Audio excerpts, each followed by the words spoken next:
वेदाहमेतं पुरुषं महान्तम् आदित्यवर्णं तमसा परस्तात् तमेव विदित्वा अतिमृत्युमेति नान्यः पन्था विद्यते यनाय नान्यः पन्था विद्यते यनाय। ఓం శాంతి శాంతి శాంతి ఓం. ఈ యొక్క ఉపనిషత్తు జ్ఞానగంగా అధ్యాత్మ సత్సంగానికి వచ్చేసినటువంటి వారందరికీ నమస్తే, స్వాగతం, సుస్వాగతం. ఇవాళటి విషయం సందేహ నివృత్తి. సందేహ నివృత్తిలో అమ్మగారు సువర్చలమ్మ గారు చెప్తున్నటువంటి విషయంలో అస్పష్టత కాబట్టి దానిని కొద్దిగా స్పష్టీకరించడానికి ప్రయత్నం చేయడం జరుగుతుంది. పుట్టింది నేనే, నేను స్త్రీగా పురుషునిగా పుట్టాను. శ్వాస తీసుకునేది నేనే, చూసేది నేనే, వినేది నేనే, మాట్లాడేది నేనే, గొడవ పడేది నేనే, శాంతింపజేసేది నేనే, పడుకునేది నేనే, నిద్రలేసేది నేనే, తినేది నేనే, తాగేది నేనే, విసర్జించేది నేనే, సుఖ దుఃఖాలు అనుభవించేది నేనే, దుర్ఘటనలో క్షతగాత్రంతో బాధపడేది నేనే, అంగవైకల్యంతో బాధపడేది నేనే, రోగగ్రస్తమై బాధపడి కోలుకునేది నేనే, అన్నీ నేనే. కానీ అమ్మ వల్ల ఏమి ప్రయోజనం, నాన్న వల్ల ఏమి ప్రయోజనం? నేను శ్వాస తీసుకోవడానికి భూమి వల్ల ఏమి ప్రయోజనం? భూమి ఉంటే ఎంత, లేకపోతే ఎంత? గాలి ఉంటే ఎంత, లేకపోతే ఎంత? నేను నా తిండి నేను సంపాదించుకొని తింటున్నాను. ఈ భూమి ఉంటే ఎంత, లేకపోతే ఎంత? ఈ సూర్యుడు ఉంటే ఎంత, లేకపోతే ఎంత? ఈ అమ్మ నాన్న ఆత్మీయులు బంధువులు ఉంటే ఎంత, లేకపోతే ఎంత? నా రోగానికి నేనే బాధపడుతున్నాను, దానికి తగినటువంటి పరిష్కారం వెతుక్కుంటున్నాను, చికిత్స చేయించుకుంటున్నాను, రోగానికి తగిన మందులు తింటున్నాను, నాకు నేనే కోలుకుంటున్నాను, బాగుపడుతున్నాను. ఈ చంద్రుడు ఉంటే ఎంత, లేకపోతే ఎంత? ఈ నీరు ఉంటే ఎంత, లేకపోతే ఎంత? ఈ అగ్ని ఉంటే ఎంత, లేకపోతే ఎంత? ఈ ఆకాశం ఉంటే ఏంటి, లేకపోతే నాకేంటి? తాత ఉంటే ఏంటి, లేకపోతే ఏంటి? అమ్మమ్మ ఉంటే ఎంత, లేకపోతే ఎంత? నాన్న ఉన్నా లేకపోతే ఏమిటి ప్రయోజనం? అన్నీ నేనే, అన్నింటికి నేనే, అహం బ్రహ్మోస్మి, అంతా నేనే అన్నట్లు. అంతా నేనే. దెబ్బ తగిలితే తగిలేది నాకు, ఆ బాధకు బిలబిలలాడేది నేను. పరిస్థితి అనుకూలించక ప్రాణాలు కోల్పోయేది నేనే. కొన ఊపిరితో బయటపడేది నేనే. అన్నీ నేనే. దీంట్లో దేవుడి యొక్క ప్రమేయం ఏంటి? దేవుడు ఉంటే ఎంత, లేకపోతే ఎంత? దేవుడితో నా అర్థమవుతుందా అమ్మగారు? అర్థమవుతుంది ఆచార్య. శ్వాస పీల్చుకుంటున్నాను అంటే ముందు అక్కడ శ్వాస ఉంటేనే కదా పీల్చుకునేది. అంటే అక్కడ శ్వాస లేదు అమ్మగారు, అక్కడ వాయువు మాత్రమే ఉంది. దేవుడు చెప్తున్నాడు కదా, ఋగ్వేదము 10వ మండలము 125వ సూక్తము 8వ మంత్రం ప్రథమ చరణములో అహమేవ ప్రావామి వాయు ఇవా, నేనే వాయువుగా నీ వద్దకు వచ్చాను, ఇక నువ్వు పీల్చుకో, నువ్వు బ్రతకాలంటే నన్ను పీల్చుకో, నేను ఇప్పుడు నీ లోపలికి వస్తున్నాను. వాయువు ఇప్పుడు నాకు ఆకలి వేస్తుంది, నాకు దాహం వేస్తుంది. అమ్మతోటి నాకేం పని, నాన్నతో నాకేం పని, ఇంటితో నాకేం పని, గాలితో నాకేం పని, నీటితో నాకేం పని, భూమితో నాకేం పని. నాకు విసర్జన వేగం వస్తుంది, వాంతికి వస్తుంది, కడుపులో తిప్పుకుంటూ వాంతికి వస్తుంది వేగం. ఇప్పుడు ఈ భూమితో నాకేం పని? భూమి ఉంటే ఎంత, లేకపోతే ఎంత? ఈ ఆకాశం ఉంటే ఎంత, నాకు లేకపోతే ఎంత? ఈ గ్రహణాలతో నాకేం పని? ఏమి అందరూ అలా కూర్చున్నది, ఏమి అర్థం కావట్లేదా? నువ్వు ఎక్కడ ఉంటావు? నేనే అన్నిటికీ కర్త, కర్మ, క్రియ, అన్నింటికి నేనే ఆత్మ, వేరే ఏం లేదు అన్న ఆలోచన వస్తుంది. భూమి లేకపోతే నువ్వెక్కడ ఉంటావు? నాన్న లేకపోతే నువ్వెలా నీ పుట్టుకేది? అమ్మ లేకపోతే నీకు బ్రతికేది, నీకు జీవితమేది? దేవుడు లేకపోతే ఈ సృష్టి లేదు. ఈ సృష్టి లేనప్పుడు నువ్వెక్కడ ఉంటావు? గాలి లేకపోతే నీకు శ్వాస ఎలా ఆడుతుంది? నువ్వు శ్వాస ఎలా పీల్చుకుంటున్నావు? సూర్యుడు లేకపోతే, సూర్యప్రకాశం లేకపోతే నీకు జీవితమే లేదు. పంటలు పండవు, నువ్వు ఆరోగ్యంగా ఉండవు. నీరు లేకపోతే అశుద్ధంలో నువ్వు కుళ్ళిపోయి పాడే చచ్చిపోతావు, నీకు జీవితమే లేదు. అశుద్ధిని శుద్ధి చేసుకోవాలి కదా. ఏది మాట్లాడారు, ఎట్లా కూర్చున్నారు? వాటన్నింటి మధ్యలోనే ఉంటూ వాటిని గుర్తించరా? నేను ఉన్నాను అంటే, నేను ఉండడానికి ముందు నాకు అమ్మ కావాలి, నాన్న కావాలి. నాన్న నుండి నా బీజం అమ్మ దగ్గరకు వచ్చి ఈ దేహంగా తయారై, స్త్రీ పురుషునిగా తయారై, శిశువుగా పుట్టి ఈ రకంగా బ్రతుకుతున్నాను. నా బ్రతుకు మూలాధారం అమ్మ నాన్ననే. మరి ఎటువంటి అమ్మా నాన్నలు ఈ యొక్క పంచమహాభూతాలకు అన్నింటికి ఆధారం ఆ భగవంతుడే. అతడు లేకపోతే ఈ భూమి లేదు, ఈ పంచమహాభూతాలు లేవు, అమ్మ నాన్న లేరు, ఎవరు లేరు. వాళ్ళెవరు లేనప్పుడు నేను లేను, జీవితమే లేదు.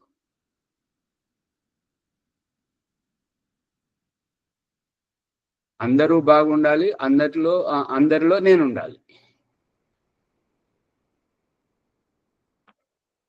వెలగట్లేదా అమ్మగారు? అర్థమవుతుందా? ఇది చెప్పగలగాలి. ఇది చెప్పగలిగిన రోజు ఈశ్వర సాక్షాత్కారం పరిపూర్ణం అవుతుంటది. దేవుడు లేకపోతే ఈ సృష్టి లేదు. సృష్టి లేకపోతే అమ్మ నాన్న ఎక్కడ ఉంటారు? ఈ పంచమహాభూతాలు ఎక్కడ ఉంటాయి? నువ్వెక్కడ ఉన్నావు? నువ్వెట్లా పుట్టుకొచ్చావు? వీటన్నింటికి మూలం పరమేశ్వరుడు ఉండబట్టి. మూలం ఉంటేనే తర్వాత ఆధారము. అందుకని మనం రోజు రోజు ముందుకు పోతున్నామా, వెనక్కి పోతున్నామా? కాకపోతే మేము అర్థం చేసుకోవటంలో అమ్మగారు, మీరు నిన్న ఎంతైతే చెప్పడం జరిగిందో అంతవరకు అర్థం చేసుకున్నారు. ఆ తర్వాతది కదా సందేహ నివృత్తి. అస్పష్టతగా ఉంటున్నది కాబట్టి స్పష్టీకరించడానికి ఇది అవసరమేనా కాదా? చాలా అవసరం ఆచార్య. విన్నాం కాబట్టి చెప్పాను. దాంట్లో పరిపూర్ణత అనేది ఇప్పుడు మళ్ళీ మీరు దాన్ని చెప్తేనే కదా గ్రహించగలుగుతున్నాము. అందుకని నేను పుట్టాలి అంటే నాకు జన్మనిచ్చే తల్లి కావాలి. ఆమె తల్లి కావాలి అంటే నాకు తండ్రి కావాలి. అర్థమవుతుందా?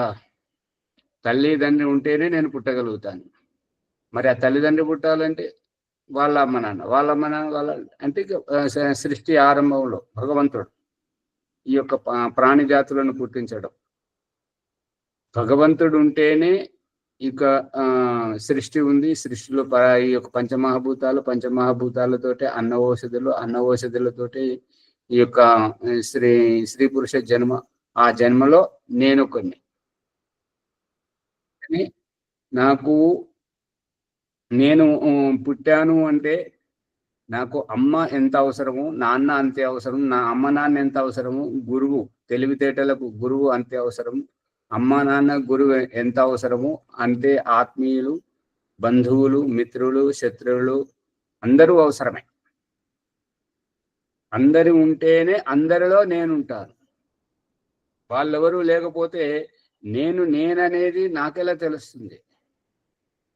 నేను మంచిగా ఉన్నాననేది, నన్ను మంచిగా ఉన్నది చెడ్డగా ఉన్నది గుర్తించేటువంటిది నా చుట్టూ ఉన్నటువంటి వాళ్ళు నన్ను గుర్తిస్తే నేను ఉంటాను. భగవంతుడికి నియమం ఏంటంటే,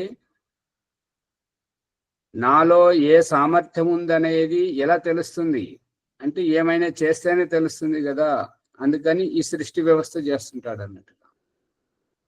ఆ సృష్టి వ్యవస్థను గుర్తించేది ఎవరు? జీవాత్మలు. ఆ సృష్టి వ్యవస్థ ద్వారా ఉపకారం పొందేది ఎవరు?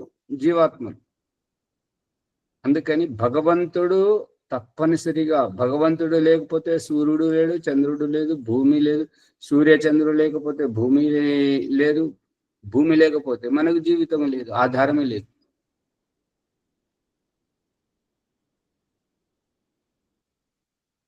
పట్టుకుంటున్నారా?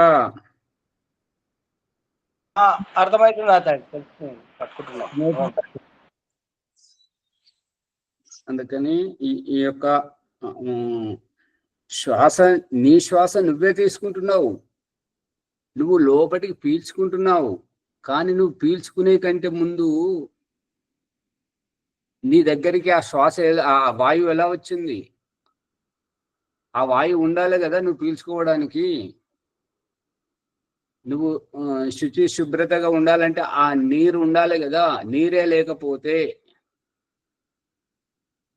గాలే లేకపోతే, అగ్ని లేకపోతే, అగ్ని అంటే వంట చేసుకొని తినడానికి, అగ్నియే నిప్పు లేకపోతే జీవితం ఎక్కడిది? నీరు లేకపోతే జీవితం ఎక్కడిది? వాయువు లేకపోతే జీవితం ఎక్కడిది? ఈ భూమి లేకపోతే ఆధారమే లేదు. నువ్వు నిలబడడానికే నీకు చోటు లేనప్పుడు నువ్వు ఎలా పుట్టుకొస్తావు? నీకు బ్రతుకు తెరవే లేనప్పుడు.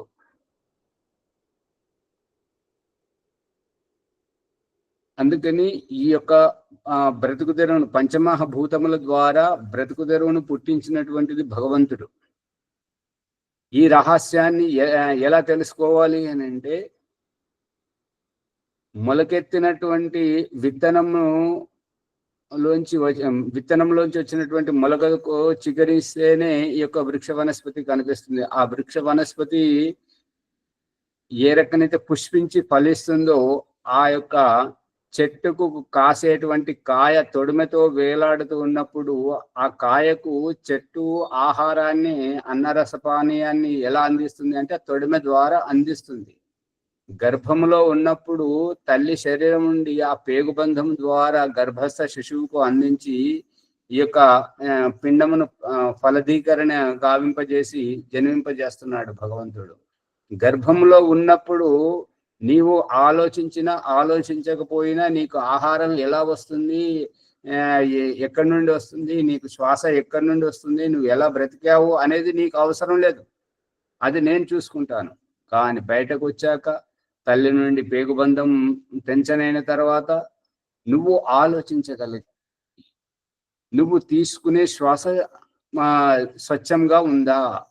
దూషితమైతే దాన్ని శుద్ధి చేయాలి, అందుకోసం యజ్ఞం చేయాలి. నీకు చెట్ల మీద పండిన ఆహారం అందుతుందా? సరే, లేకపోతే నువ్వు విత్తనాలను వేసుకొని నువ్వు పంట పండించుకోవాలి.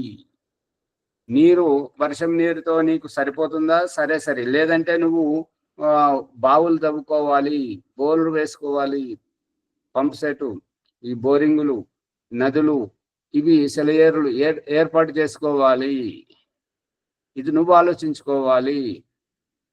పండిన పండ్లు చెట్ల మీద దొరికినాయా లేదా?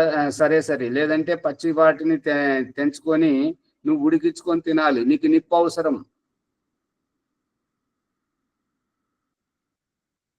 ఈ యొక్క పంచమహాభూతాలు ఉంటేనే నువ్వు ఉంటావు.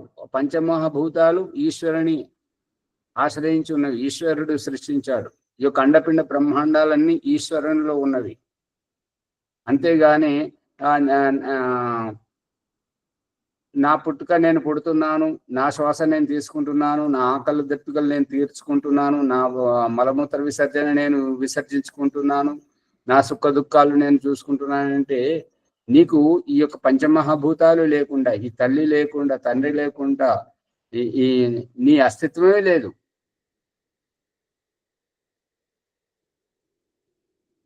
పట్టిపడింది అమ్మగారు? ఇంకా ఉందా సందేహం?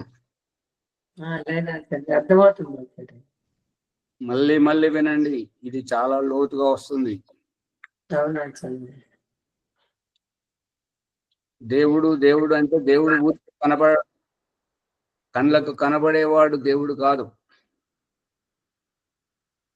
కానీ ఈ క్రియలన్నీ నడుస్తున్నాయి అంటే పరమేశ్వరుడు ఉండబట్టే అనేది గుర్తించాలి. ఇప్పుడు భగవంతుడు చూపిస్తున్నాడు కదా, ఒక వృక్షము కనబడుతున్నది అంటే ఆ వృక్షము కనబడడానికి కారణం ముందు ఆ వృక్షం యొక్క విత్తనం ఉండాలి. ఆ విత్తనానికంటే ముందు ఆ విత్తనం మొలవడానికి భూమి ఉండాలి. ఆ భూమిని విత్తన సంయోగంలో పోషించడానికి గాలి కావాలి, నీరు కావాలి, సూర్యరశ్మి కావాలి. ఆ మొలక చక్కగా మొలకెత్తడానికి ఆకాశం కావాలి. ఖాళీ ప్రదేశం ఉంటేనే చక్కగా లేస్తుంటది. లేదంటే ఆ విత్తనం మీద బండరాళ్ళు ఉన్నాయనుకోండి, ఎట్లా లేస్తుంటది? ఎట్లా అవకాశం అంటే అట్లా అణిగి మణిగి వంకర టింకరగా వస్తుంటది. గమనిస్తున్నారా లేదా? గమనిస్తున్నాం ఆచార్య. చెట్ల కింద కూడా లేవది, గాలి వెళ్తారు లేక. అందుకని ఈ శ్వాస అనేటువంటి నువ్వు తీసుకుంటున్నావు, కానీ నీ దగ్గరికి ఎలా వస్తుంది నువ్వు తీసుకోవడానికి? ఆకలేసినప్పుడు చెట్ల మీద పండ్లు కనబడితే వేసి రాయేసి కొడతావు, కర్ర ఇసిరి కొడుతుంటావు తెంపుకోవడం, లేదంటే ఎక్కి తెంపుకుంటావు. ఆ తెంపుకోవడానికి రాళ్లతోటి రాళ్ళగొట్టుకోవడానికి అక్కడ ఉండాలి కదా ఆ పండు. నువ్వు పుట్టి ఆ పేగుబంధం తెంచగానే ఏడుస్తుంటే తల్లి దగ్గరికి తీసుకొని పాలిస్తుంది. మరి ఆ స్తన్యపానం చేయడానికి నీకు అర్హత కావాలి కదా. నీ అర్హతని ఆమె గర్భం నుంచి పుట్టడం. లేదంటే అలాంటి వారు ఇంకా ఎంతో మంది ఉన్నా కూడా మరి వారెవరు నిన్నెత్తుకొని నీకు ఆ స్తన్యపానం పాలు తాగించారు కదా.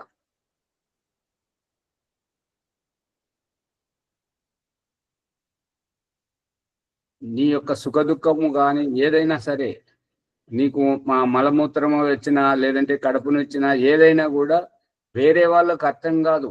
నిన్ను కన్న తల్లికే నీ గురించి అర్థమవుతుంది. నీవు బ్రతుకుతున్నావు అంటే నీ గురించి ఆవిడ తల్లడిల్లుతుంది, ప్రతిదీ పసిగడుతుంది. నువ్వు చేసుకోలేని ప్రతిదీ తాను చేస్తుంది. నిన్ను శుద్ధి చేయడానికి నీ మలములో కూడా చేయి పెట్టి కడిగి శుభ్రం చేస్తుంది. నీ కారేటువంటి ముక్కు తుడుస్తుంది.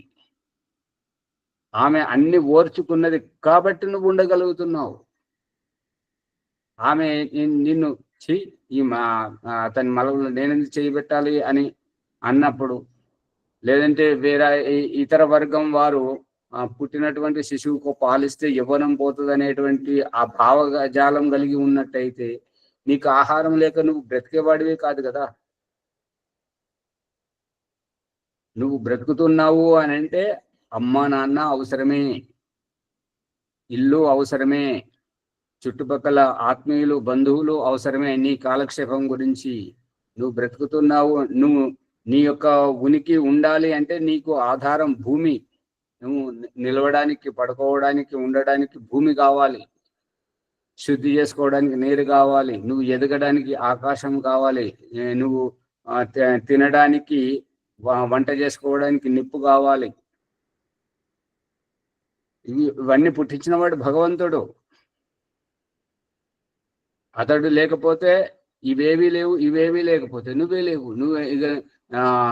నువ్వు ఎలా అనగలుగుతుంటావు నా శ్వాస నేను తీసుకుంటున్నాను, నా పుట్టుక నేను పుడుతున్నాను, నా చావు నేను చస్తున్నాను అని చెప్పేసి? అజ్ఞాన దశలో ఉన్నప్పుడు ఇకంతే ఆలోచన. ఇంకేమైనా ఈ విషయంలో సందేహం ఉంటే అడగండి, లేదంటే ముందుకు పోదాం. రాజమన్నమ్మ గారు పట్టుకుంటున్నారా? మొదటి నుంచి వినండి, మొదటి నుంచి వింటే అర్థమవుతుంది. నమస్తే ఆచార్య, వింటున్నాం. ఇక మన ప్రకరణంలోకి వెళ్తే శ్వేతాశ్వతర ఉపనిషత్తు 3వ అధ్యాయము ఈ యొక్క 7వ సంపుటం నడుస్తుంది. తతః పరం బ్రహ్మ పరం బృహంతం యథా నికాయం సర్వభూతేషు గూఢం విశ్వస్యైకం పరివేష్టితారం ఈశం తం జ్ఞాత్వా అమృతా భవంతి. ఇదంతా అయిపోయింది కదా.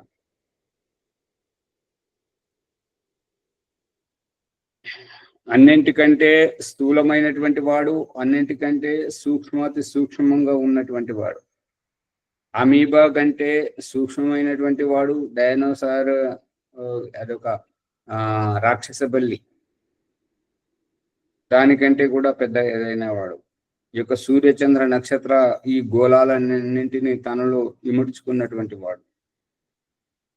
అందుకని సర్వాన్ 11వ దాని నుంచి సర్వాను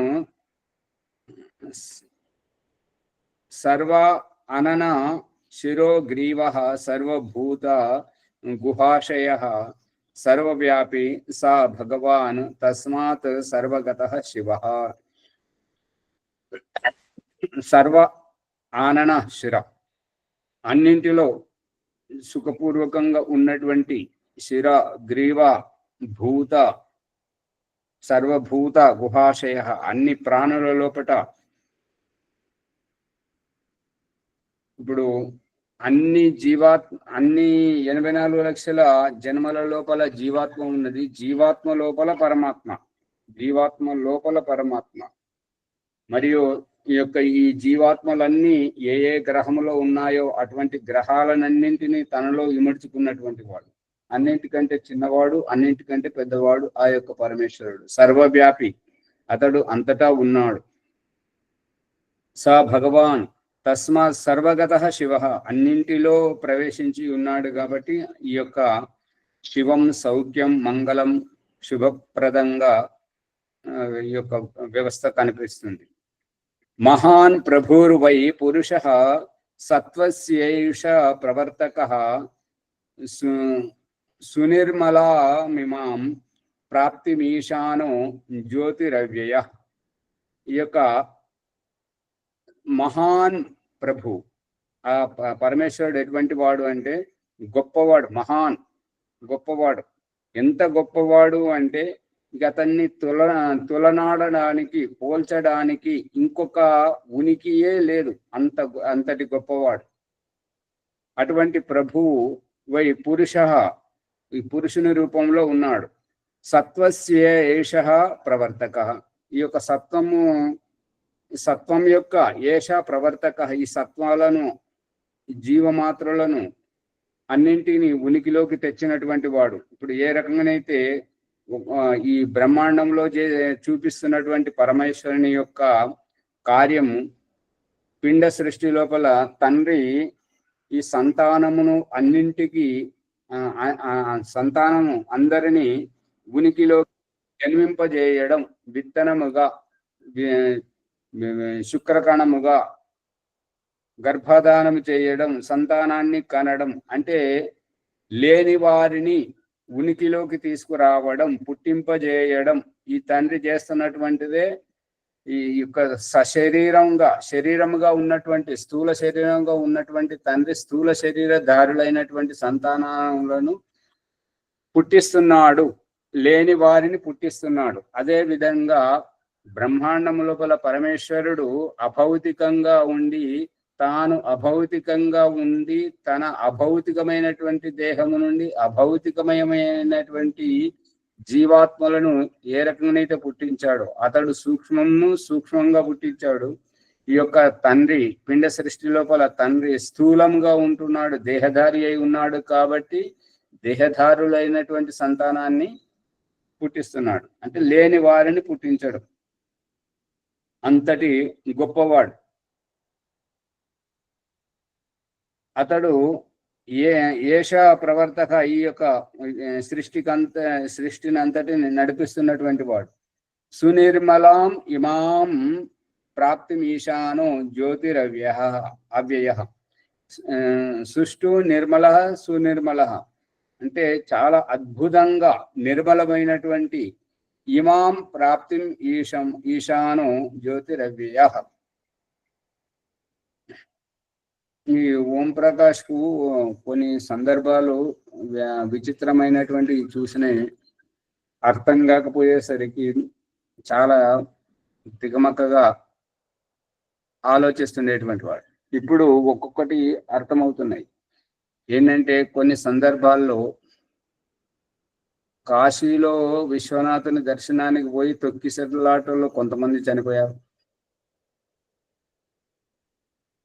మొన్న కుంభమేళాలో రాత్రికి రాత్రి వెళ్ళి దర్శనం చేసుకొని మళ్ళీ తిరిగి మళ్ళీ మన ఇంటికి మనం రావాలని చెప్పేసి వాళ్ళు కుంభమేళాకు చేరుకున్నప్పుడు మధ్యరాత్రి అయ్యేది. అక్కడ స్నానం చేయడానికి వెళ్తున్నప్పుడు ఆ ఘాట్ దగ్గర పడుకున్నటువంటి వాళ్ళని తొక్కుకుంటూ పోతే అందరూ చనిపోయారు.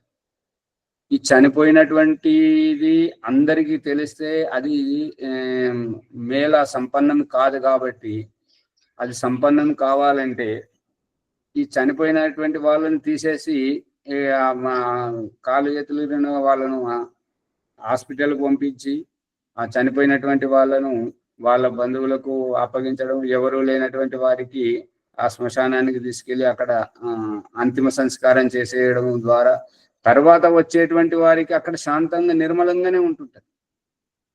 అలా ఉంటుంటదా? లేదంటే వీళ్ళు చనిపోయారని చెప్పి చక్కగా వాళ్ళ బొమ్మలు పెడతారా? పెట్టరు, అట్లా పెట్టరు ఆచార్య. ఎందుకు అని అంటే తర్వాత వచ్చే వరకు అది అవసరం లేదు. ఇది ఈశ్వరుడు చేస్తున్నటువంటిది.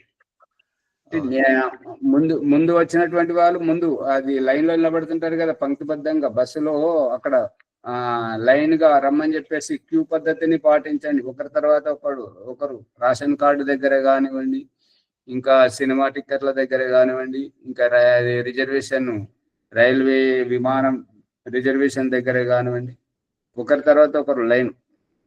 ఎందుకు అని అంటే అది ముందుకు వచ్చిన వారు ముందుకు వెళ్ళిపోవాలి, తర్వాత వచ్చిన వారు తర్వాత. ముందుకు వచ్చిన వారు వెళ్ళిపోకపోతే తర్వాత వచ్చే వారికి అవకాశం ఎక్కడిది? అందుకని వీరు వారిని వస్తుంటారు, వారు వారిని వస్తుంటారు, వెళ్ళాల్సిందే ముందుకు. అలాంటప్పుడు ఇటువంటి సంఘటనలు జరిగినప్పుడు చౌరస్తాలో రాత్రి గొడవ కొద్ది చంపేసేది వెళ్ళిపోయారు. మళ్ళీ పోలీసు వాళ్ళు మున్సిపాలిటీ వాళ్ళు వచ్చి అదంతా తీసేశారు. మళ్ళీ తర్వాత వాళ్ళు వచ్చిన వారికి ఏం తెలియదు, అంత నిర్మానుషం. ఎక్కడి వాళ్ళు అక్కడ వచ్చే వాళ్ళు వస్తున్నారు, పోయే వాళ్ళు పోతున్నారు, బాగానే ఉన్నది. ఇదంతా వ్యవస్థ. ఒకరిని అపహరించకపోయారు, ఒకరిని బలత్కరించారు, ఒక బస్తీ కూలగొట్టారు, ఒకరి నిప్పు కాలబెట్టారు, ఒక ఇల్లు. ఎంతో మంది పుట్టారు, బ్రతకడానికి వచ్చారు. ఇక్కడి వాళ్ళు అక్కడ పోతున్నారు, అక్కడి వాళ్ళు ఇక్కడ వస్తున్నారు, చచ్చే వాళ్ళు చేస్తున్నారు, పుట్టే వాళ్ళు పుడుతున్నారు, దోచుకునేవారు దోచుకుంటున్నారు, దోపిడీకి గురయ్యేవారు దోపిడీకి గురవుతున్నారు. అక్కడ జరుగుతూనే ఉన్నది. ఇవన్నీ జరుగుతున్నాయి అంటే చనిపోయేవాళ్ళు ఉంటేనే కదా పరమేశ్వరుడు ఉన్నాడు. కాబట్టి ఎప్పటికప్పుడే అన్ని నియంత్రణలో ఉంటా ఉన్నాయి. అమ్మగారు ఇందులో ఇప్పుడు ఇంకొక రహస్యం ఏంటంటే, ఈ దుర్ఘటనలు అవసరమేనా? దుర్ఘటనలు లేకపోతే, దుర్ఘటన జరగకపోతే జీవితం విలువ తెలియదు. రోగాలు నొప్పులు తెలియకపోతే జీవితం విలువ తెలియదు. దొంగలు మోసగాళ్ళు కుట్రలు కుతంత్రాలు చేసేవారు లేకపోతే నేను నిజాయితీ పరుణనేటువంటిది ఎలా తెలుస్తుంది? మనల్ని బాగు చేయాలి అని అంటే మోసకాలు దొంగలు లేకపోతే నీవు జాగ్రత్తగా ఉన్నావనేది ఎలా తెలుస్తుంది? నీ వస్తువు నువ్వు జాగ్రత్త పరుచుకుంటున్నావు అన్నట్టుగా ఎలా తెలుస్తుంది? నువ్వు తెలివైన వాడు అన్నట్టుగా ఎట్లా తెలుస్తుంది? ఎవ్వరు మాట్లాడరు, ఎట్లా చూస్తారు మిట్ట మిట్ట మిట్ట. రెండో వాడు ఉన్నప్పుడే ఆ గుర్తింపు వస్తుంది ఆచార్య. ఒక్కళ్ళుంటే ఉండదు కదా. అందరూ అందరూ ఉండాలి. ఇవన్నీ జరిగితేనే భయము, భక్తి, భావన అన్ని ఉంటాయి. మనం ఎట్లా సరిపోవాలి, ఎట్లా పోవాలి అనేది తెలుస్తుంది అనేది అనిపిస్తుంది ఆచార్య. ఓం. తప్పనిసరిగా. ఎందుకు అని అంటే కానీ ముందు ఆచార్య ముందు ఇంత దొంగతనం లేకుండానేమో. ఎక్కడికి ఉంటుంది అమ్మగారు. ఇప్పుడు మనది వైదికం కొద్దిగా పక్కన పెట్టేసి ముస్లింల దగ్గరికి క్రిస్టియన్ల దగ్గర పోతే ఆ బైబుల్ ఎప్పుడైతే దేవుడు సృష్టిని ఆరంభించాడో సైతాన్ కూడా అప్పటి నుంచే ఉంది. సైతాన్ అంటే మన సిద్ధాంతంలో అజ్ఞానం. ఇప్పుడు పూర్వకాలంలో మంచిగా ఉండేవారు, ఇప్పుడు ఇంత అధ్వానం అని అంటే అప్పుడు యుధిష్ఠిరుడు భార్యను జూదంలో పెట్టాడు, ఇప్పుడు పెడతారా? ఓం ఆచార్య కొందరు మాయా అని కూడా అంటారు ఆచార్య దాన్ని. అదే చెప్తున్నాం కదా. ఇప్పుడు ఏదైనా సరే అప్పుడు స్త్రీలు అమ్ముడు పోయే అంగట్లో పెట్టి అమ్మేవారు, అంగట్లో సరుకులాగా. ఇప్పుడు అమ్ముతారా? అంటే అజ్ఞానం అప్పుడు ఉంది, ఇప్పుడు ఉంది, ఎప్పటికీ ఉంటది. అజ్ఞానం లేకపోతే విజ్ఞానం అనేది ఎట్లా గుర్తించగలుగుతుంటాం? అవునా? రెండు ఉండాల్సిందే, బొమ్మ బరుసు. చెడు ఉన్నప్పుడే మంచికి ప్రాధాన్యం ఎక్కువ ఉంటుంది. అట్లా అన్నీ ఉంటాయి. నీ యొక్క చాకచక్యం. భగవంతుడు ఏమంటున్నాడంటే పంచమహాభూతాలతోటి మన శరీరాన్ని సృష్టించి నువ్వు ఈ పంచమహాభూతాలకు మినహా నీవు లేవు, నీకు బ్రతుకు తెరువు లేదు. అందుకని ఆకాశం మన శరీరం పట్టడానికి ఖాళీగా ఉంటేనే కదా మన శరీరం ఎదుగుతుంది. మళ్ళీ మనం గాలి ఉంటేనే కదా మనం శ్వాస పీల్చుకునేది. నీరు ఉంటేనే కదా మన మలినాన్ని శుద్ధం చేసుకునేది, స్నానం చేసేటువంటిది. భూమి ఉంటేనే కదా మనం నడిచేటువంటిది. నిప్పు ఉంటేనే కదా మనం వంట చేసుకొని తినేటువంటిది. నీ జాగ్రత్తలు నువ్వు ఉండు. నీరు ఎంతమందిని చంపుతలేదు, వరదలలో ఎంతమంది చావట్లేదు, భూకంపంతో ఎంతమంది చావట్లేదు, నిప్పుతోటి ఎంతమంది కాలిపోయి చావట్లేదు. దేంతో ఎవరు చావట్లేదు. గాలి అందక, మొన్న కరోనా సమయంలో గాలి ఆడక, ఊపిరి ఆడక ఆక్సిజన్ సిలిండర్లు పెట్టుకొని అవి సమయానికి అందక ఎంతమంది చచ్చిపోలేదు. అవును. భగవంతుడు ఈ పంచమహాభూతాలతోటే మనల్ని సృష్టించాడు. పంచమహాభూతాల మధ్యలో మన జీవనాధారం చూపించి మనల్ని బ్రతికిస్తున్నాడు.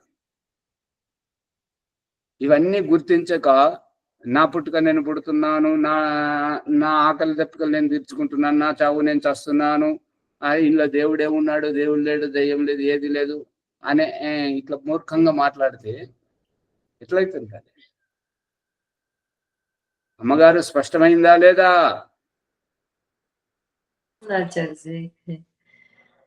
ఎట్లా అది ఉంటేనే కదా, ఒకదానికి ఒకటి ఉన్నప్పుడే. కాకపోతే మనం చేసేదానికి ముందుగా ఎవరు చేసి ఉన్నారు అనేటట్టు గుర్తించాలి. ఒక్కళ్ళం ఉన్నప్పుడు ఏ అభిప్రాయము ఉండదు కదండి. ఎదుటి వారు పంచుకునే వారు ఉన్నప్పుడు, అందరి మధ్యలో ఉన్నప్పుడు వాళ్ళు చేసే తప్పుల్ని మనం చేయకూడదని, మంచి చేసే వాళ్ళని చూసి దీన్ని ఆచరించాలనేటటువంటిది కూడా నేర్చుకునేది మరి ఎదుటి నుండే కదా ఆచార్యజీ. అమ్మగారు ఈ ఓం ప్రకాష్ ఆశ్రమం వాళ్ళు సహకరిస్తలేరని చెప్పేసి ఆశ్రమంలో ఉంటున్నాడు. ఉంటుంటే సరుకులు లేవు, తేవాలంటే ఆ వాహనం పనిచేయదు, మరి ఇంకొకరు లేరు. ఇప్పుడు బాలరాజు గారు వచ్చి తెచ్చిచ్చారు. ఇప్పుడు తెచ్చివ్వడానికి ఒక వ్యక్తి అవసరమైతే మరి ఆ సరుకులన్నీ అమ్మేవారు కావాలి కదా. అమ్మేవారు కావాలి అని అంటే అమ్మడానికి అవి పండించేవారు కావాలి కదా.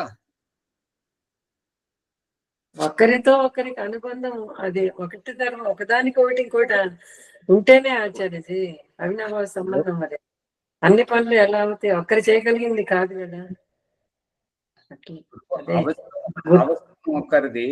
అవసరం ఒక్కరిది, ఎవరికి అవసరం లేదు.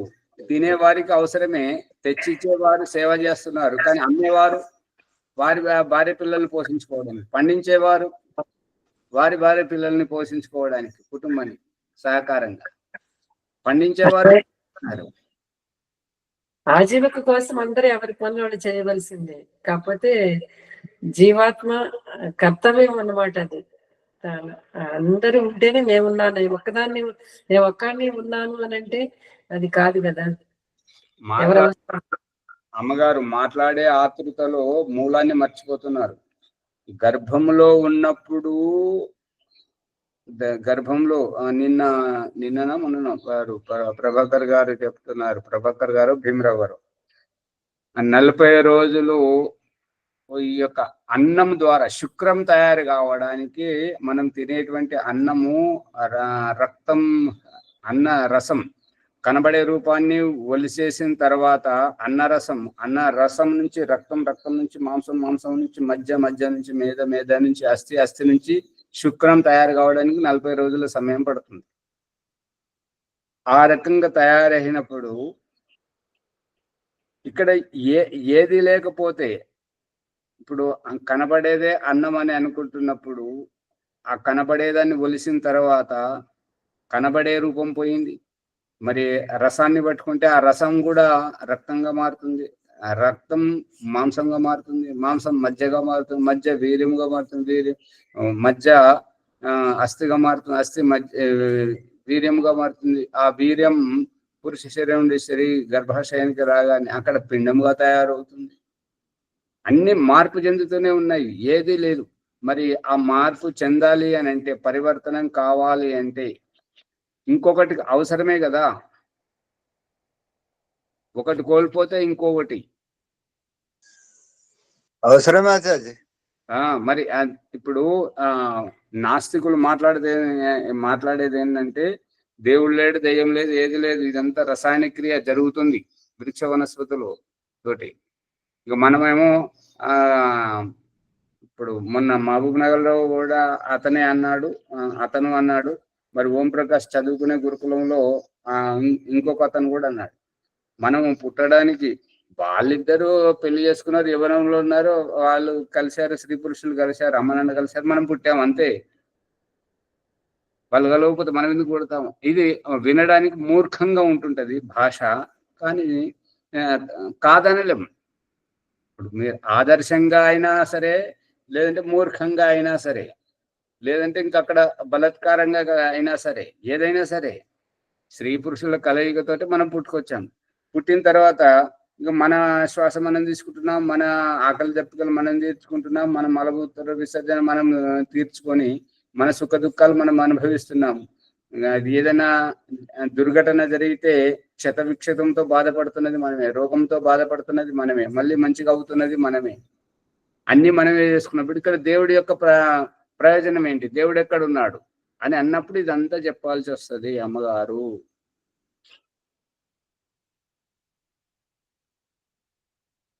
పట్టుకున్నారా ప్రభాకర్ గారు?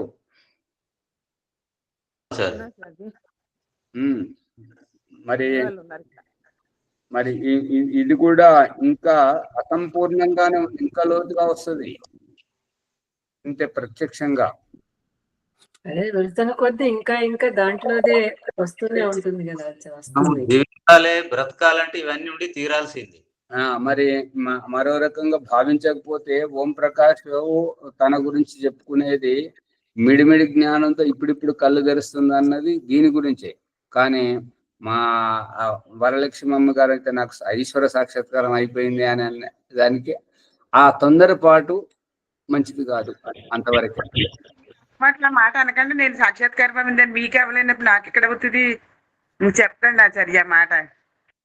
సరే, నెమ్మదిగా ఆవేశంలోకి రావద్దు. ఇప్పుడు మిమ్మల్ని అన్నది ఏమున్నది అంటే, మీరనే కాదు, ఎవరైనా సరే నాకు అయ్యింది అని అంటే అది ఆ తొందరపాటు, ఆవేశం అలాగే అనిపిస్తుంది అన్నమాట. అందుకని ఈ యొక్క ఉపనిషత్తు ఋషి చెప్తున్నటువంటిది ఏంటంటే, ఇంకా దాన్ని విడమర్చి చెప్తున్నటువంటిది ఏంటంటే, అంగుష్ట మాత్ర పురుషో అంతరాత్మ సదా జనానాం హృదయే సన్నివిష్ట హృదా మనీషి మనసాభిక్లిప్తో యా ఏతత్ విదుః అమృతాస్తే భవంతి. అంగుష్ట మాత్ర ఓం ప్రకాష్ ఇహ పరలోకంలో ఆ దీపపు కాంతి రూపం ఏదైతే చూపించాడో దానికి ఇది ప్రమాణం. ఆత్మను చూపించాడు కదా అమ్మగారు, చూసారా లేదా? అది కూడా మర్చిపోయారా? చూసాము అండి, పురుష సూక్తంలో చెప్పాడు కాబట్టి అర్థం కూడా ఒకసారి. దానికి ఇది ప్రమాణం అన్నమాట. అంగుష్ట మాత్ర బొటన వేలు మాత్ర, బొటన వేలు చేతి ముద్ర వేస్తుంటారు కదా, ఆ బొటన వేలు మాదిరిగా అంగుష్ట మాత్ర. ఇంకా ఏంటంటే అంగుష్ట మాత్ర రవితుల్య రూప అని ఉంటది, కానీ ఇక్కడ మాత్రం కేవలం అంగుష్ట మాత్ర పురుషో అంతరాత్మ. ఈ యొక్క శరీరంలో అంగుష్టం వేలు కనబడుతుంటది, వేలు ముద్ర కూడా కనబడుతుంటది. అంటే భగవంతుడి యొక్క పరిమాణం ఎంత ఆకృతిలో ఉంటాడు అంటే అంగుష్ట మాత్ర. ఇవాళ చూడండి, ఆ చిత్రం పెట్టడం జరుగుతుంటది. ఈ హైపర్ థల్మాస్ క్రింది భాగంలో ఈ యొక్క సుషుమ్న నాడి దగ్గర పరమేశ్వరుడు ఉండేటువంటిది మస్తిష్కంలో ఆ చిత్రం పెట్టడం జరుగుతుంటది. అక్కడ ఈ యొక్క పౌరాణికంలో ఈ విగ్రహ ఆకృతి ఎక్కడి నుంచి వచ్చింది, ఈ రాళ్లను అవతారాలుగా ఎట్లా, ఆ రాళ్లలో భగవంతుని ఎట్లా కల్పిస్తున్నారు, వీళ్ళకి ఆధారం ఎక్కడ దొరికింది అనేటువంటిది భగవంతుడే ఈ మస్తిష్కంలో ఆ యొక్క అవయవాలను పెట్టాడు. ఆ రూపమైనటువంటి దానికి ఆధారమే ఈ అంగుష్ట మాత్ర. ఈ అంగుష్ట మాత్ర పురుష అంతరాత్మ సదా జనానాం, ఈ అంతరాత్మ సదా ఎప్పటికీ జనానాం హృదయే, జనముల యొక్క హృదయము 2 స్థానాల్లో ఉంటుంటది. ఒకటేమో దయానంద సరస్వతి ఋగ్వేదాది భాష భూమికలో బ్రహ్మ సాక్షాత్కారం అన్న విషయాన్నే ఓం ప్రకాష్ ఇహపరలోకంలో బ్రహ్మ సాక్షాత్కారం కంఠమి కింద 2 వక్షస్థలాల మధ్యలో ఉదరము పైన ఎక్కడైతే మెడలో వేసుకున్నటువంటి మాతృశక్తి మంగళసూత్రం కానివ్వండి, మెడలో నెక్లెస్ లాంటివి ఏదైతే ధారణ చేస్తుంటారో వేలాడేటువంటి ముఖ్యమైన భాగం ఈ యొక్క హృదయానికి రక్షణగా ఉంటుంటది. మహాభారతంలో భీష్మ పితామహుడు ఈ యొక్క రక్షకమణిని ధారణ చేసేది 2 పక్కటెముకల మధ్యలో బర్చి వలె ఉంటుంటది. చూడండి, 2 పక్కటెముకల మధ్యలో బర్చి వలె ఎముక ఉంటుంటది. దాని క్రింద ఈ యొక్క హృదయ స్థానం ఉంటుంటది. ఇంకొకటి అథర్వ వేదంలో చెప్పినటువంటి హృదయం ఈ యొక్క 3 మస్తిష్కాలు, కుడి మెదడు, ఎడమ మెదడు, చిన్న మెదడు, ఈ 3 మెదళ్ళు కలిసేటువంటి ఆ కలయికలో 3 తవ్వల దగ్గర, ఈ 3 తవ్వలు అనేటువంటివి ఈ యొక్క సీమాంతం మస్తిష్కం యొక్క కుడి మెదడు, ఎడమ మెదడు అనేటువంటిది. ఈ యొక్క స్త్రీలు ఈ పాపెడ తీయడం కారణం, పురుషులు ఎడమ వైపు పాపెడ తీయడానికి కారణం. ఇదంతా ఇక్కడ ఏంటంటే కుడివైపు మెదడు ఆలోచిస్తే ఏంటంటే ఈ యొక్క పితృవంశము, భవబంధాలు వీటి కారణం. ఇక స్త్రీ మధ్యలో పాపడ తీయడానికి కారణం ఏంటంటే 2 కుడి ఎడమ మెదడుల మధ్యలో ఇద్దరిలో సమభావంతో ఉండడానికి, మస్తిష్కం అక్కడ చల్లగా ఉండడానికి. ఈ వెంట్రుకలు ఎందుకు ఉంటాయి అని అంటే శిరస్సు మీద ఏదైనా దెబ్బ తగలకుండా ఉండడానికి ఉంటుంటాయి.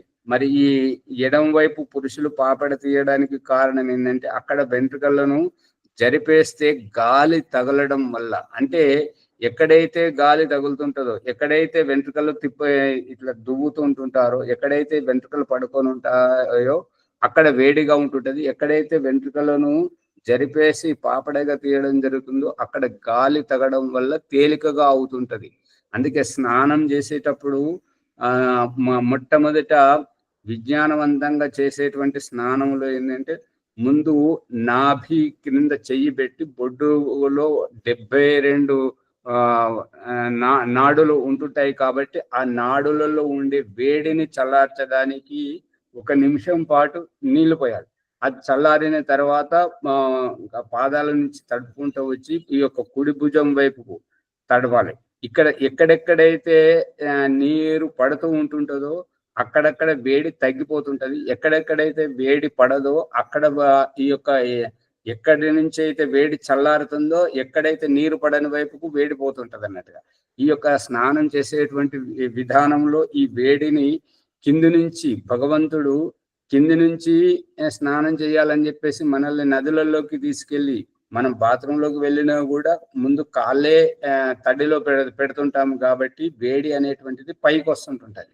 పైకి రావడం వల్ల ఈ కింది నుంచి కాళ్ళ నుంచి తడుపుకుంటూ ఈ యొక్క కుడివైపు నీళ్లు పోసిన తర్వాత మళ్ళీ ఎడమ వైపు పోసి తర్వాత మస్తిష్కానికి తల మీద పోయాలి. ఈ పాశ్చాత్య సంస్కృతి ప్రకారంగా ఈ షేవర్ ఏదైతే ఉందో ఆ పైపు నుంచి పైనుంచి నీళ్లు పోసుకునేది ముందు తల మీద పడుతున్నాయి అన్నమాట.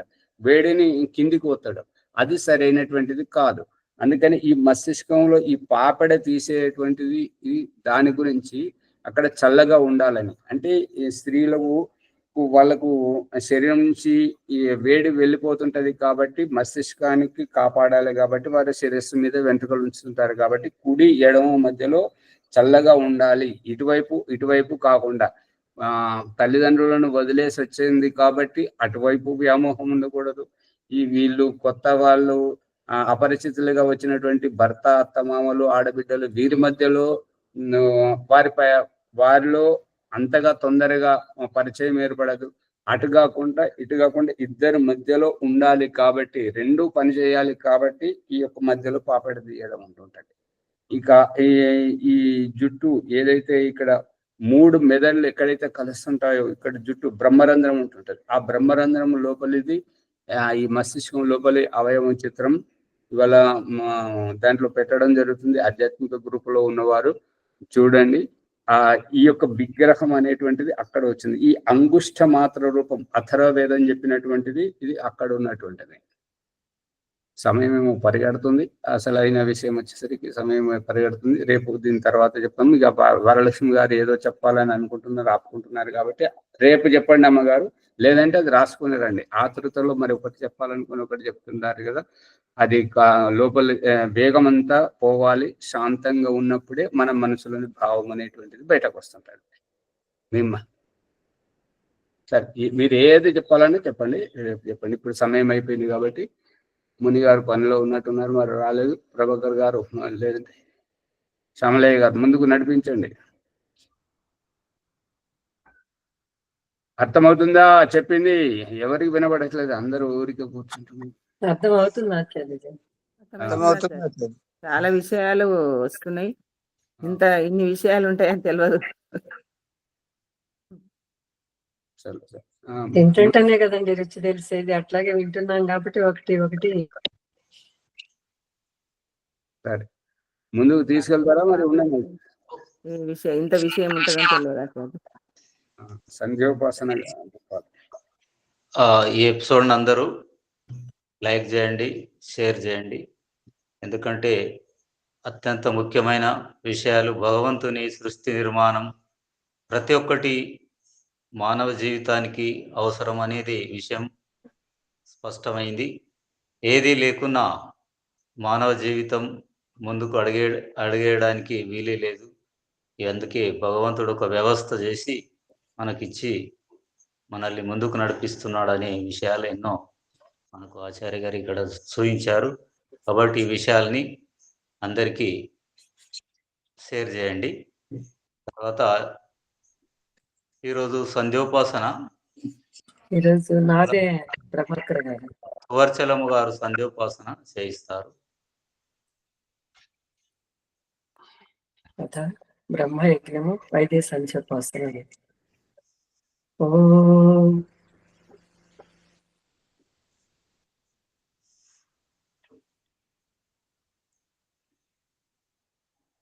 ఓం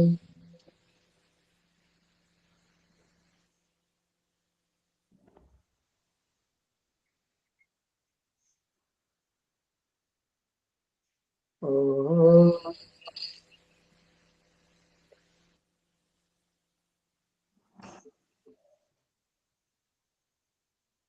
పుట్టబోయే శిశువు. ఓం అమృతోపస్తరణమసి స్వాహా. ఓం అమృతాభిధానమసి స్వాహా. ఓం సత్యం యస్య శ్రీమయి శ్రీకి శ్రీతాం స్వాహా. ఆచరణ మంత్రం. ఓం శన్నో దేవీరభిష్టయ ఆపో భవంతు పీతయే శయ్యోరభిస్రవంతు నః. అంగస్పర్శ మంత్రం. ఓం వాక్ వాక్, ఓం ప్రాణః ప్రాణః, ఓం చక్షు చక్షు, ఓం స్తోత్రం స్తోత్రం, ఓం నాభిః, ఓం హృదయం, ఓం కంఠః, ఓం శిరః, ఓం బాహుభ్యాం యశోబలం, ఓం కరతల కరపృష్ఠే. మార్చనంత్రాలు.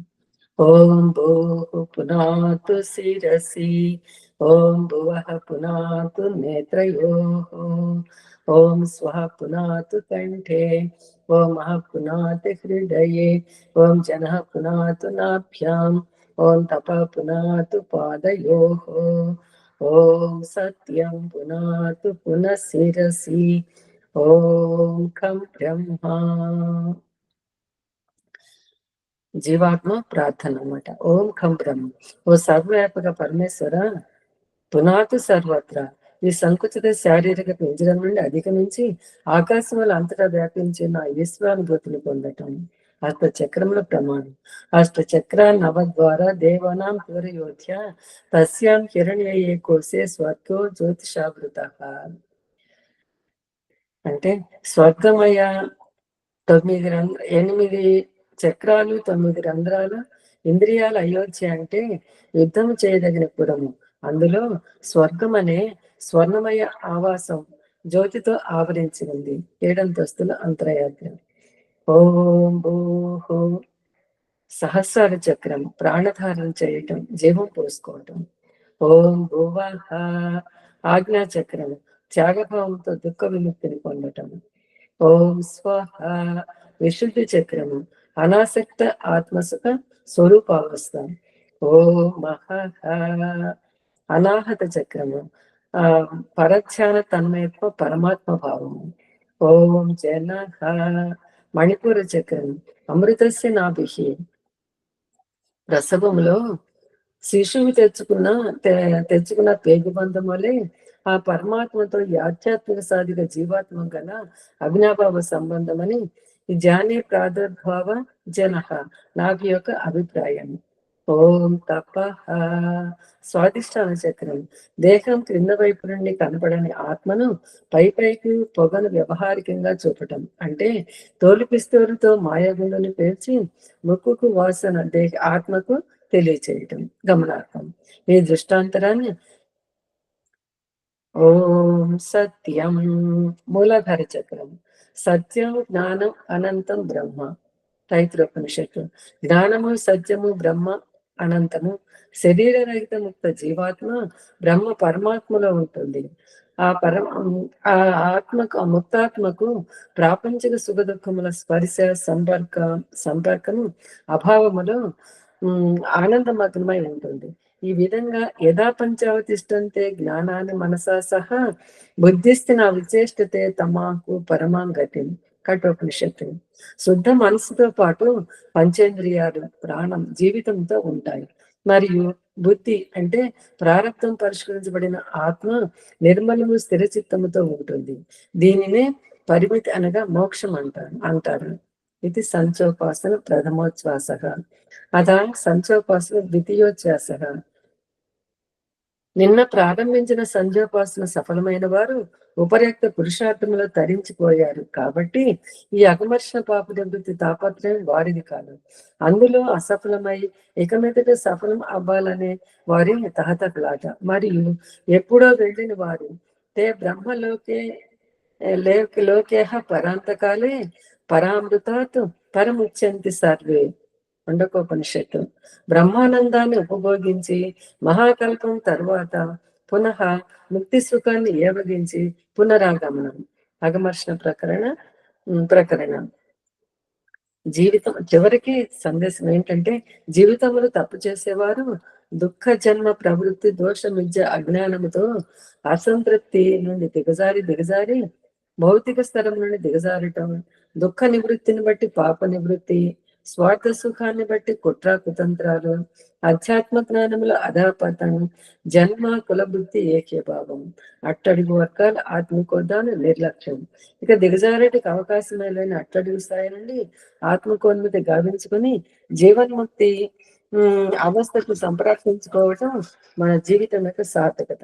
ఇదే ఆర్య సమాజ సంస్థాపక ఆధ్యాత్మిక గురువు మహర్షి దేవదయానంద సరస్వతి గారి సంధ్యోపాసన ద్వారా మనుష్య మాత్రం ప్రసాదించిన దివ్య సందేశం. అనగా ఇంతవరకు నిన్నటి సాయంత్రం సంధ్యోపాసన ఈ విధంగా పూర్తయింది. ఇక ఇవాళటి సాయంకాలీన సంధ్యోపాసన ఇప్పుడు ఈ బ్రహ్మ ముహూర్తంలో ఆరంభిస్తున్నాం. అంటే నిన్నటి సంధ్యోపాసన పరిపూర్ణంగా చేయలేకపోయాం కాబట్టి అసఫలమై సంధ్యోపాసన ముగించుకొని లేచి వస్తుంటే గమనార్థం. అందుకే ఈసారి ఎలాగైనా సఫలం కావాలని దృఢ సంకల్పించుటకే ఈ అకమర్షణ మంత్ర ప్రకరణం. ఓం రితం చ సత్యం చ వీతా తపసో జాయత తతో రాత్ర జాయత తతః సముద్రోష్ణవః సముద్రాదర్ణవతతి సంవత్సరో అజాయత అహోరాత్రాణి విదదత్ విశ్వస్య మిష్టతో వసి. ఓం సూర్యా చంద్రమసౌ ధాతా యథా పూర్వమకల్పయేత్ దివం చ పృథివీం చ అంతరిక్షమతో స్వః. సృష్టికర్త పరమాత్మ మరియు సృష్టిక్రమ విచారణ. జగదీశ్వరుడు సర్వవ్యాపికుడు, న్యాయకారి, సర్వత్రా సర్వదా జీవులందరి కర్మలను ప్రత్యక్షంగా చూస్తున్నాడని, పాపం వైపు ఆత్మ మరియు మనసును ఎన్నటికి పోనీయకూడదని, అంతేకాక ఎప్పుడు ధర్మయుక్త కర్మలను సక్రిమై ఉండవలేనని ఓదార్తో సాంత్వననివ్వటం. గతం గతః, జరిగిందేదో జరిగింది, గతాన్ని మర్చిపో, వర్తమానాన్ని సద్వినియోగపరచుకోమంటుంది. నిర్ణయం నీది, భవిష్యత్ నీది. పాపం చేస్తే మళ్ళీ పరాజయం నిన్ను చులకన చేసి దిగజారుస్తుంది. ఈ అకమర్షణ మంత్ర ప్రకరణము ఋగ్వేదము 10వ మండలం 190 సూక్తంలో సంపూర్ణ కాల పరిగణన జ్యోతిష విషయము ఉంటుంది. వైదికము అవైదికము. మహర్షి దేవదయానంద సరస్వతికి పూర్వపు జైన బౌద్ధ మతాల నుంచి ఆ తర్వాత వచ్చిన గురు అవతారవాదుల ప్రభావం ఆధ్యాత్మిక ప్రపంచమంతా ఈ మనసుతో చుట్టే పరిమితమై ఉండేది. ఆ మనసు గురించి వేద భగవానుని వేదములో ఇలా చెప్పాడు. ఇమాని యాని పంచేంద్రియాణి మనక షష్టాని మే హృది బ్రహ్మణ సంస్థితాని. అథర్వ వేదం. ఈ పంచేంద్రియాల్లో మనసు నా 6వ ఇంద్రియం అని ఒక అభిప్రాయం చెప్పలేదు. మనక షష్టాన్ని నపుంసలింగం అంటే జడము అని అభిప్రాయం. జడ పూజోపాసన అంటే అవైదికము. ఆ అభిప్రాయం ఎవరిదో అతని గురించి కపిల మహర్షి ఇలా చెప్పాడు. సత్వరజస్తమసాం సామ్యావస్థ ప్రకృతే మహాన్ మహత్ అహంకారాత్ పంచ తన్మాన్ ఉభయమింద్రియం మనక పురుష ఇది పంచవింశతిర్గణ. సాంఖ్య దర్శనంలో 1వ మండలం 60వ సూత్రం. మనసు తర్వాత పురుష శబ్దం వివరిస్తూ సత్యాధిప్రకాశం 8వ సముల్లాసంలో సృష్టి విద్య ప్రకరణలో ఆత్మ మరియు పరమాత్మ అని మన ఆధ్యాత్మిక ప్రపంచాన్ని చేతన పరిచయం చేస్తూ ఆర్య సమాజం ద్వారా నూతన చైతన్య శంకరము పూరించారు. ఆర్య సమాజం సిద్ధాంతం చేతన పరమేశ్వరుని పూజించమని చెప్పలేనిది. ఈ నిగూఢ రహస్యాన్ని వివరించమని చెప్పుటికే ఈ 2వసారి ఆచమన మంత్రం శన్నో దేవి రవిష్టయ. ఓం శన్నో దేవి రవిష్టయ ఆపో భవంతు పీతయే శయ్యోరవిస్రవంతు నః. చైతన్య పరమేశ్వరుని ఉపాసన చేస్తున్న జీవాత్మకు, ఓ జీవాత్మ నీవేమి భయపడకు, నిన్ను అన్ని దిక్కుల ఆయనే చూసుకుంటున్నాడని తెలియజేసేదే ఈ మనసా పరిక్రమణ మంత్రాలు. ఓ మంత్రములను చదువుతూ మనసులో అన్ని వైపులా లోపల బయట పరమాత్మను పూర్తిగా తెలుసుకొని నిర్భయులు, సందేహ రహితులు, ఉత్సాహితులు, ఆనందితులు, పురుషార్థ పరులుగా ఉండవలనని. ఓం ప్రాచీదిగగ్నిరధిపతి రసితో రక్షితాదిత్య ఇషవః तेभ्यो नमो अधिपतिभ्यो नमो रक्षत्रिभ्यो नमः ऋषिभ्यो नमः येभ्योऽस्तु योऽस्मान् द्वेष्टियं वयं विश्वस्तं वो जन्मे दद्मः ॐ दक्षिणादिन्द्रोऽधिपति तिरस्तिराजी रक्षिता पितर ईशवः तेभ्यो नमो अधिपतिभ्यो नमो रक्षत्रिभ्यो नमः ऋषिभ्यो नमः येभ्योऽस्तु योऽस्मान् द्वेष्टियं वयं विश्वस्तं वो जन्मे दद्मः प्रदीचि दिक्पु वरुणोऽधिपतिः पृदापु रक्षिता नमिषवः तेभ्यो नमो अधिपतिभ्यो नमो रक्षत्रिभ्यो नमः ऋषिभ्यो नमः येभ्योऽस्तु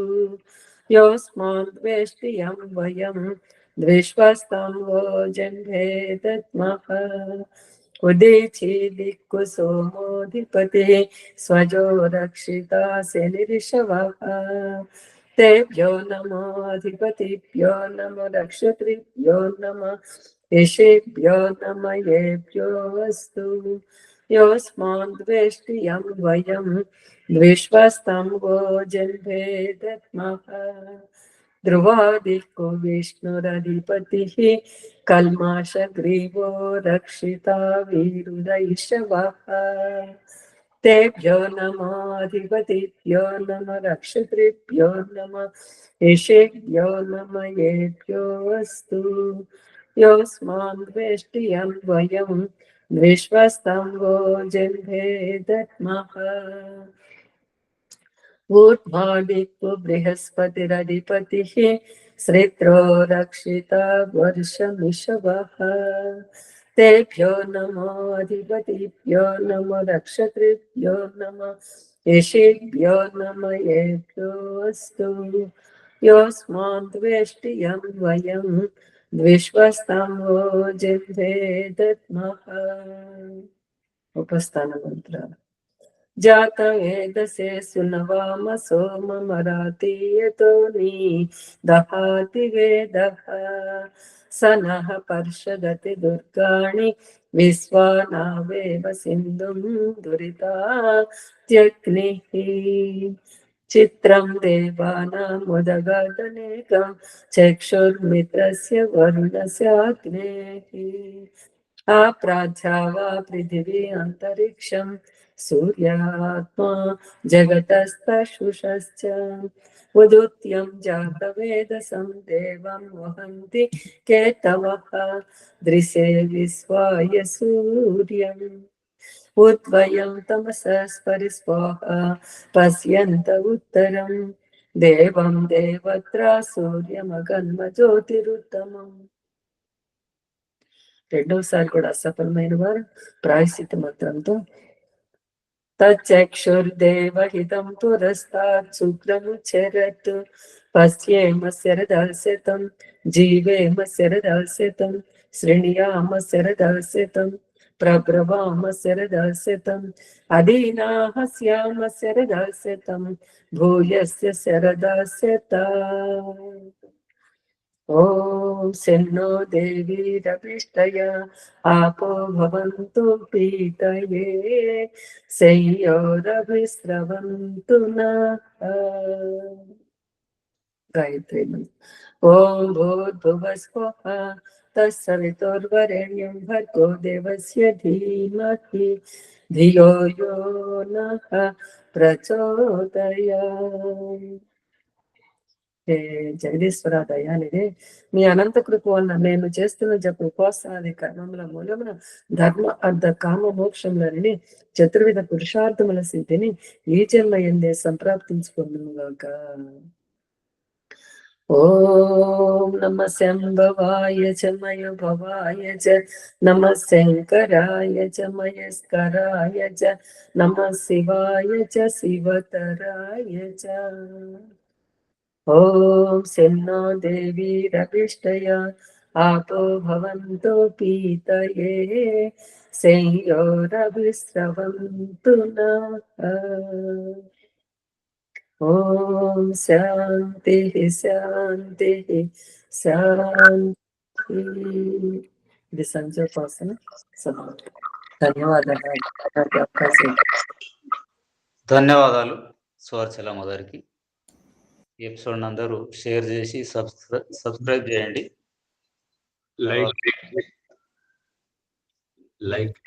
లైక్ చేయండి. గంట సింబల్ను నొక్కి అందరికీ విషయాలను పంచండి అని మనవి. శాంతి పాఠం చదవాలా ఆచార్య? చదువు. శాంతి పాఠం. ఓం ద్యౌ శాంతి అంతరిక్షం శాంతి పృథివీ శాంతి ఆపశాంతి ఓషధయ శాంతి వనస్పతే శాంతి విశ్వే దేవా శాంతి బ్రహ్మ శాంతి సర్వం శాంతి శాంతిరేవా శాంతి సామా శాంతిరేధి. ఓం శాంతి శాంతి శాంతి. ఓం సర్వేభ్యో నమస్తే. ఆచార్యజీ నమస్తే. నమస్తే. నమస్తే ఆచార్య. సర్వేభ్యో నమః.